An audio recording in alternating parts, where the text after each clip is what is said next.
বিসমিল্লাহির রহমানির রহিম। গতবার আমরা হজরত রাবেয়া বসরি রহমতুল্লাহি আলাইহির জীবনী আপনাদের শুনিয়েছিলাম।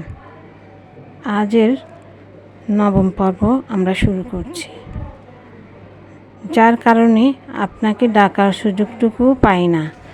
আল্লাহ তাআলাকে বলেন, হজরত রাবেয়া বসরি রহমতুল্লাহি আলাইহি, আমার অপরাধ মার্জনা করে দিন আর আমাকে সুযোগ করে দিন যেন আপনাকে দিনরাত স্মরণ করতে পারি।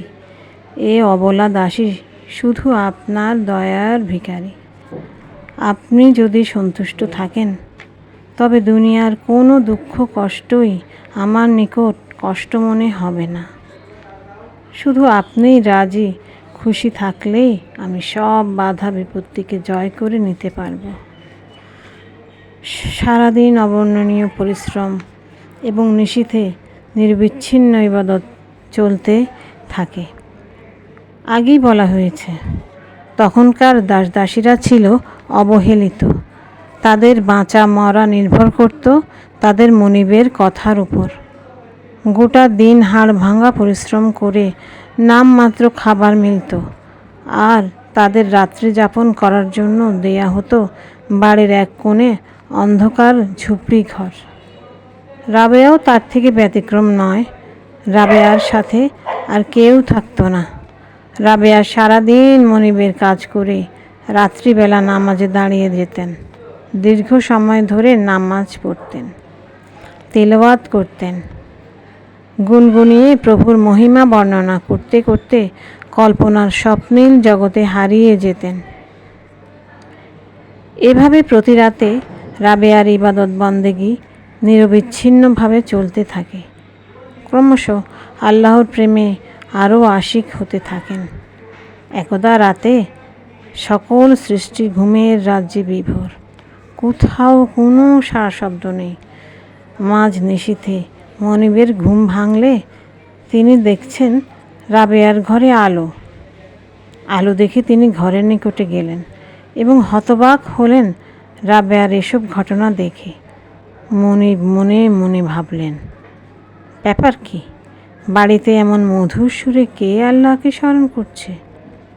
কৌতূহল মনিবের বেড়েই চলল।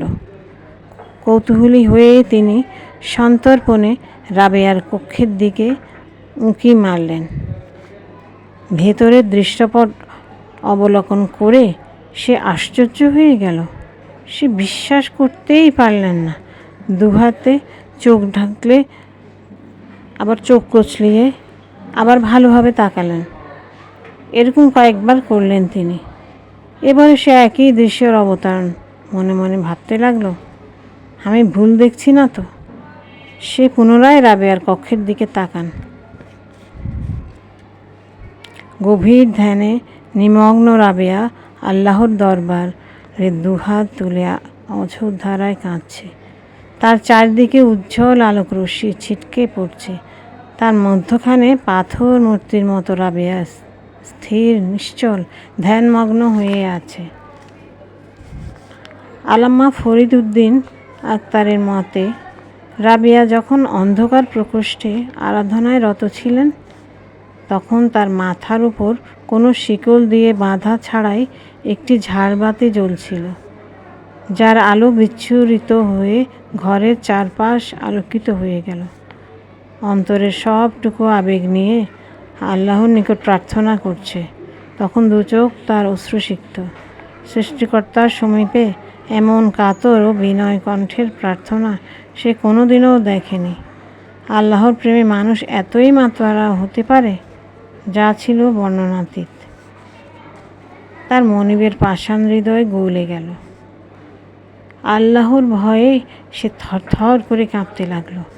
মনে মনে নিজেকে খুব ধিক্কার দিল আর বলল, হায়, আমি কাকে আমার ঘরের দাসী বানিয়ে রেখেছি, যার অন্তর আল্লাহর ভালোবাসায় সদা জাগ্রত। সে তো সামান্য নারী হতে পারে না, সে একজন মহিয়সী, আল্লাহর খাঁটি ওলি, আল্লাহর প্রিয়জন। অনুশোচনার তীব্র দহনে তার অন্তর জ্বলতে থাকলো। এতদিনে তার হৃদয়ে জাহান্নামের ভয়াবহ আগুনের কথা মনে হলো। আল্লাহর অলি ও মহিয়সী নারীকে সে কত দুঃখ কষ্টই না দিয়েছে, কত অমানসিক আচরণ করেছে, তুচ্ছ তাচ্ছিল্য করে কত প্রহার করেছে। হায়, আমি আরও আগে কেন বুঝতে পারলাম না? এখন কি উপায় হবে? কি জবাব আমি আল্লাহর কাছে দেব? যদি রাবেয়া এই অত্যাচারের কথা আল্লাহর কাঠগড়ায় দাঁড়িয়ে নালিশ করে?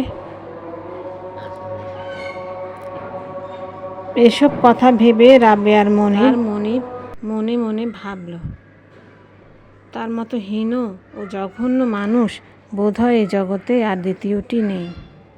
কৃত অপরাধে এসে নিজেকে হতভাগ মনে করছে আর অস্থির হয়ে পড়ছে। এমন একজন পুণ্যবতী তপস্বীকে সে দাসীর শিকল পরিয়েছে। অসহনীয় অত্যাচার সে করেছে। এর দ্বারা বিরাট অপরাধ সে করেছে, যা ক্ষমা অযোগ্য। তিনি নিজ ঘরে ফিরে গিয়ে গভীরভাবে ভাবতে লাগলেন। চোখে তার ঘুম নেই, মনে তার স্বস্তি নেই, আর ঘুম আসবেই বা কী করে? পরকালীন কঠিন শাস্তির ভয়ে এসে কেঁপে উঠছিল।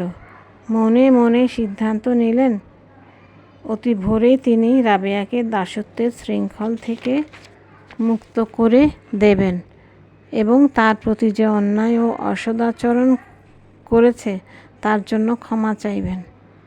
এই সিদ্ধান্ত নেওয়ার পর তার হৃদয়ে কিছুটা শান্তি ফিরে এলো। এদিকে রাবেয়া এসব ঘটনার কিছুই জানেন না।